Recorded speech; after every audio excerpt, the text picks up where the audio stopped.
everyone. My name is Jesse Gaass. Today I'm going to be talking about an issue that's pretty prevalent in the news these days. That's the right to bear arms. In the wake of such tragedies as Sandy Hook Elementary, the Aurora movie theater shootings, and any of the other recent gun page rampages, gun laws have been a highly debated topic in the news lately. The United States is currently protected by the Second Amendment, which is our right to bear arms. It states a well-regulated militia being necessary to the security of a free state. The right of the people to keep and bear arms shall not be infringed. This is one of the original 10 amendments of the Constitution, ratified December 15th, 1791, and was formed what was known as the Bill of Rights. The fact of the matter is, all these grave tragedies must not be forgotten, but you can't be defeated by the actions of a few corrupt individuals. The United States has been our basic right to bear arms for hundreds of years, and now this right is being threatened. Several gun laws have passed that restrict the sale and purchase of guns in the United States, and has seen a huge effect as the amount of guns and ammo and munitions available in stores have been depleted. With each mass shooting, more people seem to be willing to jump on the bandwagon and voice their concerns against gun laws. The thing that's interesting about that is we haven't seen this level of gun sale purchases in the last decade. Gun sales are through the roof. Several gun stores post pictures of President Obama under their Employee of the Month. Since the recent gun restrictions have been passed, guns literally can't be, or the gun sales have literally shot through the roof. We're also in the midst of an ammo shortage. Manufacturers are being forced to limit production of ammunition to the point that it can't keep up with public want. 22 caliber ammunition used to be the cheapest and most readily available, and now it's the hardest to find. When gun stores do actually get ammo shipments in, they're limiting customers to a small amount, like 1 to 2 boxes, and it's not common to see a several-hour line in front of these stores for the hopes of just getting a box or two of ammunition. The mass media is doing a good job of turning people against gun rights, the right for the actions of a few bad eggs. The fact of the matter is, stricter gun laws aren't going to stop people from being crazy, and they're not going to stop people from accessing guns. The truth is, the entire population of bear arms, less than 8% of the population is in misuse of the privileges of their firearms. An even smaller percentage of that population is an actual realistic threat to the population. There are several reasons for people to have the right to bear arms: sport shooting, hunting, simply home protection, and peace of mind, all which are valid reasons for the right to bear arms or gun ownership. People think that hunting is cruel, but they couldn't be more wrong. Aside from hunting illegally, which is a very small percentage of the population, hunters contribute more to the population than they actually take.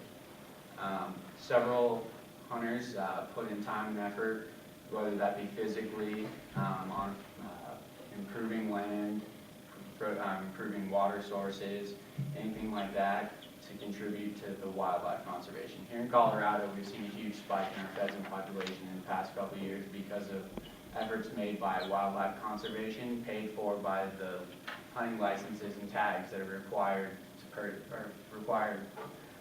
hunters to be purchased.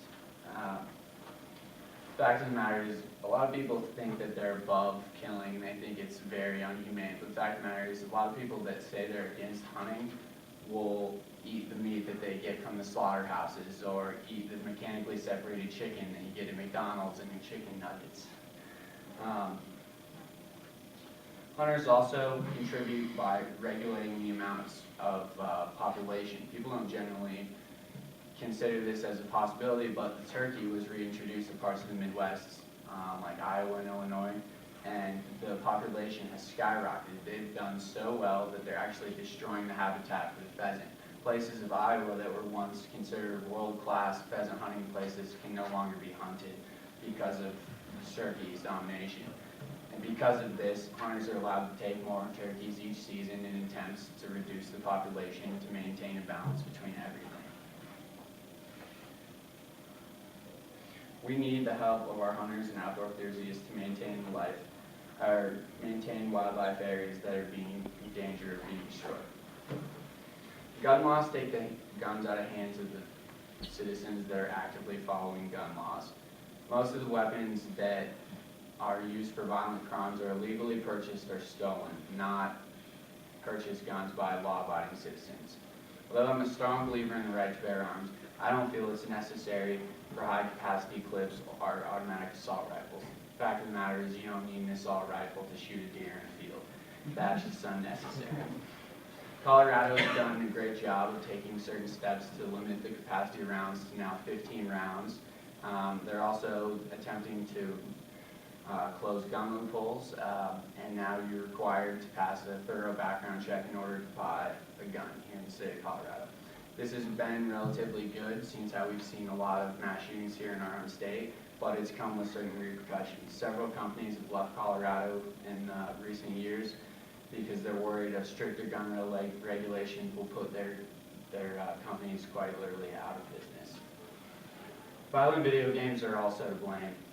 The three most successful video games out on the market right now consist of Grand Theft Auto, which the name itself infers the fact that it's going to be violent, Call of Duty, which is a military game that uses realistic assault rifles to kill opponents, and Battlefield, which is a very similar game to Call of Duty. It's also a very realistic army game.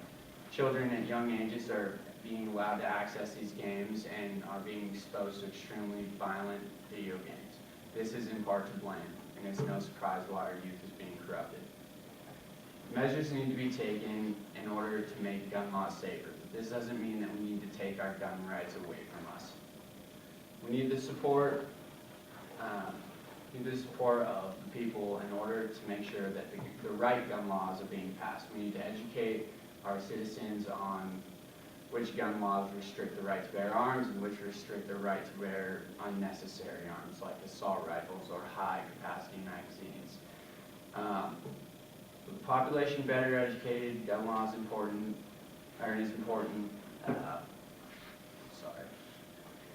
It's important that we put the correct restrictions in so our children enjoy the same freedoms that we have without compromising safety.